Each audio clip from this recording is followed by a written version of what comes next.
Bernie Bluman. Bernie, vos sos director de Colombia Accesible.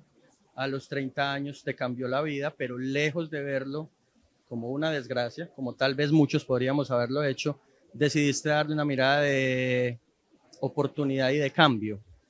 Hablemos un poquito de qué te pasó, si querés, si no, no hay problema, pero acá lo importante es saber qué te hizo empezar a ver de una forma distinta una discapacidad a raíz de una lesión que sufriste. Roque, muchas gracias. Efectivamente, sí, a los 31 años tuve un accidente que me ocasionó una lesión medular, fue un accidente deportivo y lo que hace la lesión medular es que daña los nervios en el canal medular desde el punto de la lesión y pues se pierde movilidad o se pierde sensibilidad desde el punto de la lesión hacia abajo. En mi caso fue una lesión relativamente baja en una de las vértebras torácicas y perdí la movilidad de mis piernas. Efectivamente, pues yo decidí desde ese preciso momento, desde el momento del accidente, decidí que eso no iba a ser una tragedia en mi vida y que yo iba a vivir, no solamente a vivir con mi discapacidad, sino que íbamos a vivir muy bien mi discapacidad y yo. Y decidí enfrentarla y aprender de ella. Y en el momento en el que empecé a trabajar y a entender qué era lo que me había sucedido y cuál era esa diferencia, pues empecé a ver que efectivamente era simplemente una forma distinta de moverme por la vida, pero mi decisión de vivir con mi discapacidad era una cosa y los obstáculos y las barreras que me ponía la sociedad para yo poder lograrlo con éxito era otra. Y efectivamente pues me encontré con que vivimos en un país muy hostil, en un país muy complejo y que requiero de unas herramientas y de unos entornos que no eran en ese momento los adecuados y sigue siendo muy difícil, pero yo me dediqué a trabajar por aportar mi granito de arena a que el país sea un país mucho más amigable para todas las personas. Me gustaría que ampliáramos un poquito en eso, Bernie, porque tal vez sí, hay una cosa que dice que uno actúa desde su banquito, y es que uno desde donde está sentadito pues tiene cierto círculo de influencia, ¿cierto? Pero hay que tener una decisión distinta, hay que tener una valentía especial para querer amplificar ese poder de influencia o esa región de cambio que uno puede generar. Tomaste esa decisión entonces de empezar a aportar tu granito de arena por otras personas, por un país distinto, ¿y qué te encontraste? ¿Qué te encontraste de cara a esa palabra que usamos en tantas partes y en tantos contextos, pero que tal vez no tenemos muy clara, que es el tema de inclusión? Te empezaste a encontrar que la inclusión que supuestamente había no era, o no había inclusión. ¿Con qué te topaste? Sí, es muy complejo porque pues es un mundo nuevo y es empezar a conocer un mundo nuevo. Pues primero tenía que empezar a conocer un cuerpo nuevo y a saber cuáles eran mis alcances y mis límites. Y también pues darme cuenta de que no siempre lo que yo quería hacer lo podía hacer no por mis capacidades, sino porque el entorno me estaba poniendo un montón de dificultades. Y sí, la inclusión, pues como te digo, el país todavía le falta muchísimo, estamos muy lejos de ser un país incluyente y accesible, pero cuando yo me accidenté, que fue hace 20 años, no había nada. O sea, el encontrón fue muy fuerte y de hecho por eso tal vez fue que decidí dedicarme a esto. Yo no trabajaba con discapacidad, pues obviamente ni la tenía ni la conocía siquiera. Yo trabajaba en algo completamente distinto y seguí trabajando en eso cuando tuve mi accidente. Pero en la medida en que iba pasando el tiempo, yo me iba dando cuenta que yo tenía unas condiciones que me permitían vivir muy adecuadamente, pero el resto de la gente no.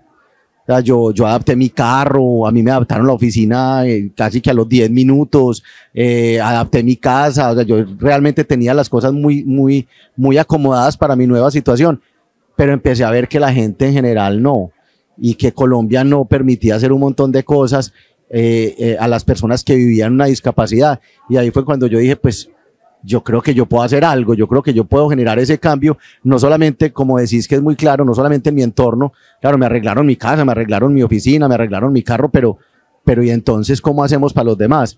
Entonces ahí empecé a darme cuenta que se podía hacer algo, que se podía generar un cambio y a conocer un poquito qué pasaba en el país. No se hablaba de inclusión hace 20 años, nadie sabía qué era accesibilidad. De hecho, cuando yo decidí trabajar con accesibilidad, empecé a tocar puertas y me las cerraban en la cara porque ni siquiera sabían qué era. O sea, yo decía, yo le ayudo a que su establecimiento sea accesible y me decían, ¿qué es eso? Que tenga wifi, que sea más barato, ¿qué es eso? La gente no sabía qué era accesibilidad y realmente era un entorno muchísimo más difícil de lo que es hoy. Ha venido cambiando afortunadamente y yo creo, y es mi enfoque frente al tema, que nos hemos dado cuenta no solamente que todos tenemos derechos, que eso es obvio y casi que lógico, sino que la sociedad necesita ser incluyente para poder desarrollarse y crecer. Las personas con discapacidad, que somos solamente una parte de los usuarios de la accesibilidad, somos más o menos el 15% de la población.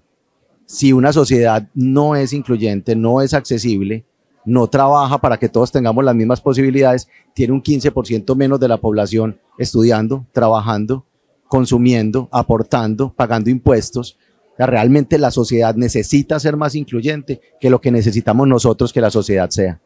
Y eso es algo que ha venido entendiendo pues muchos países, y Colombia está en ese proceso de entender que si queremos crecer, tenemos que crecer todos juntos. Y para poder crecer todos juntos necesitamos las herramientas necesarias. Verdi, no es por buscar disculpas, pero muchas veces uno en la vida hace daños sin querer hacer daño, ¿cierto? Muchas veces uno ofende a personas sin querer ofenderlas.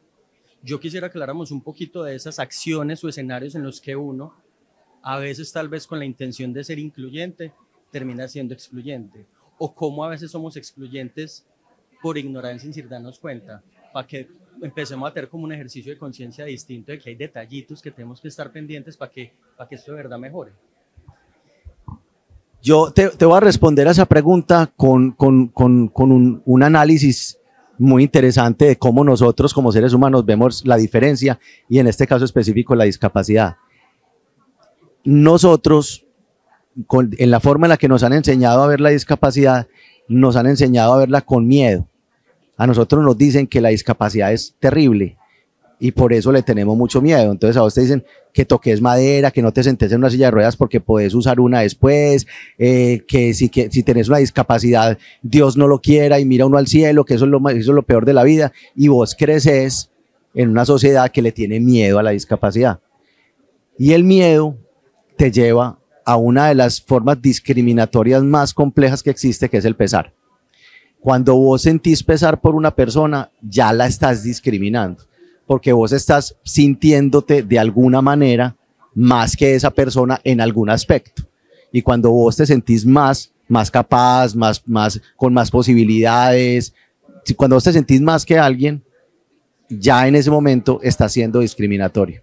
Entonces, digamos que la forma de manejar esto es empezar a perderle el miedo a la diferencia. ¿Y cómo le pierde uno el miedo? Entendiendo que cuando vos tenés las herramientas necesarias en un entorno adecuado, vivir con una discapacidad es vivir diferente, no es vivir maluco. Si vos tenés las herramientas, vos vivís maluco cuando no tenés herramientas para vivir, y no estoy hablando solamente de discapacidad. Si vos estudiaste comunicación y tenés que ir a trabajar en un hospital y te ponen de cirujano, vos no tenés las herramientas para ser cirujano y vas a vivir maluco. No importa cuáles son tus capacidades, no son para eso. Lo mismo pasa con una discapacidad. Vos tenés un montón de capacidades, pero el entorno te está obstaculizando la posibilidad de usarlas.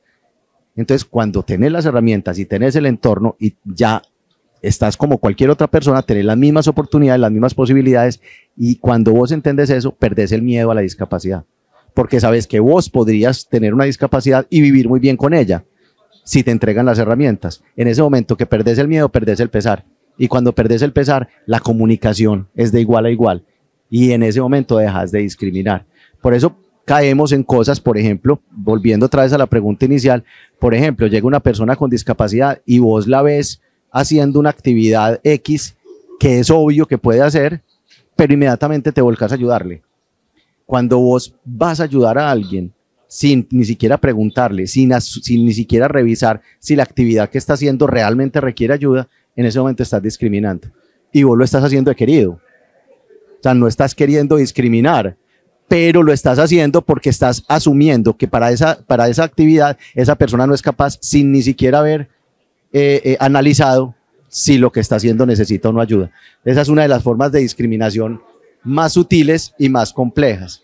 Por ejemplo, cuando hablas con lástima, cuando te refieres a una persona con discapacidad y usas diminutivos, por ejemplo, cuando no sabes, cuando vas a hablar con una persona con discapacidad y te pones nervioso, eso es una forma de discriminar en la que no te das cuenta. Ay, es que ahí viene el señor que usa una, pues él está con una, pues él tiene una, ahí ya estás discriminando porque estás haciendo sentir a esa persona, le estás haciendo darse cuenta a esa persona que vos estás incómodo. Y sentirte incómodo frente a otro también es una forma de discriminación sutil. Entonces, en resumidas cuentas, el tip para todos sería: piérdanle el miedo a la diferencia, que cuando usted se da cuenta que la diferencia no es miedosa, cuando usted se da cuenta que usted podría estar en ese lugar y hacerlo igual de bien que esa persona, pierde el pesar. Y cuando pierde el pesar, ya estamos hablando de igual a igual y ahí ya no hay discriminación. No tengo que decir para cerrar. ¿Listo? Parce. Chimba el cierre.